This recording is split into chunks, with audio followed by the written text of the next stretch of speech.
Welcome back, troops. Let's tab 59. Hope you're all well. Boots fit, mail's getting through. We're in a good place.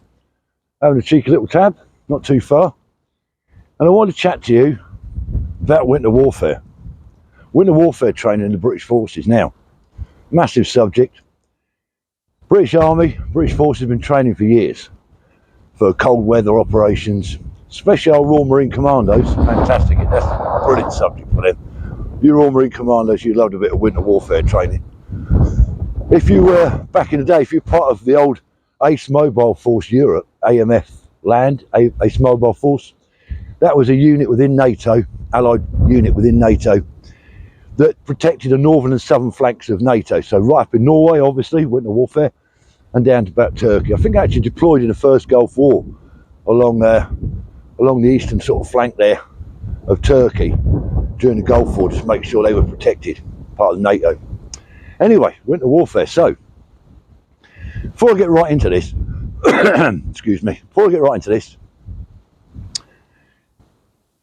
if we get a bit of snow, we don't get much snow in this country.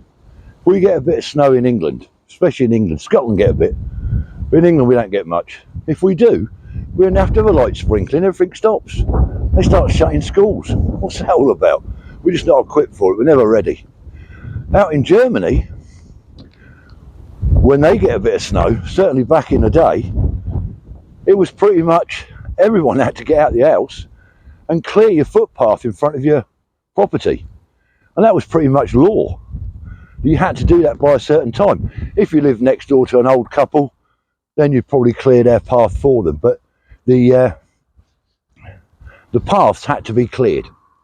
Doesn't happen in the UK. I think people do go and clear the snow, but it's not a must. It's not law that you have to do it like it was out in Germany. And of course in camp, as soon as we got a bit of snow, that was snow clearing, wasn't it? Down to the stores, sign yourself out a GS shovel, get a bash broom or whatever, and you're out clearing all the internal roads in camp, clearing the snow. Nightmare. So back to winter warfare training. Now even if you didn't deploy up to Norway and do the proper Arctic warfare training, the chances are you would have been in Germany on exercise when it had been chucking it down with snow, and you might have had a couple of weeks working, operating, doing your normal job, whatever that task was, but in snowy conditions.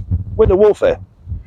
Now I remember we were gearing up for a big exercise, bit of winter warfare training.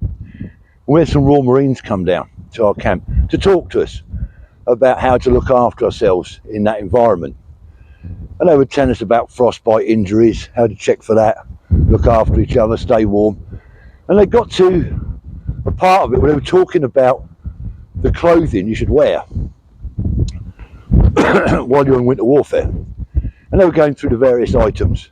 And I think the old Norwegian Army shirts had not long come out. Great bit of kit they were. I think I've still got one knocking about. So, yeah, that's what we had. And then he got to the long johns, this Royal Marine. He picked the long johns up, the old Army issue long johns. He went, don't bother with these lads. It's always going to happen wearing them. When you're tabbing about in the snow, working quite hard, you're going to sweat. Your long johns are going to get soaking wet. And when you stop, they'll just freeze to your legs. Waste of time. What you need to get is get yourself a pair of women's tights.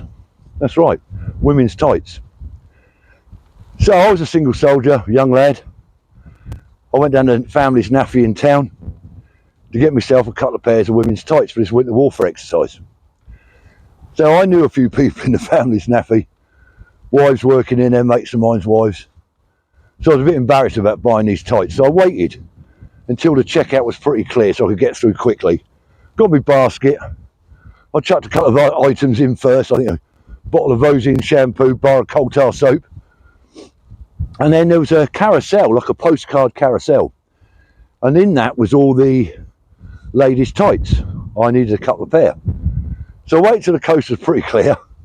Went over, grabbed a couple of pairs of tights, stuck them in my basket, straight through the checkout. Bosh, done it. Gets back to camp. A few days later, we're all getting prepped to deploy out to the field in this winter warfare exercise. We're all breaking open our tights. We've all bought tights. and everyone's putting their tights on. Well, I opened my packet up. They were black. Black tights with a seam up the back, and worse than that, on the ankle, on the outside of each ankle, was a little glittery butterfly. I just grabbed the first pair I could see. I didn't look at the packaging. So there's a top tabbing tip there. If you're going to wear women's tights when you're out tabbing in the winter, do not get black ones with a seam up the back and little glittery butterflies. Watch what you buy. Get your missus to do it for you. Unless you're into that sort of thing, of course. So you can imagine the banter when this call sign starts putting his black tights on with a seam up the back and a glittery butterfly on the ankle. So anyway, winter warfare, massive subject. I didn't really do it properly. Just had that little taste out in Germany. I'm sure we've all experienced German winters. And you Royal Marines, you know about winter warfare, Arctic warfare training, little Langlauf skis, etc. Bombing around your BVs, freezing your bits off. I know when I come back off winter warfare, it took me about 6 weeks to warm up. The temperatures dropped right down, as you know. Anyway, that's enough of that. So troops, thanks for your support as always.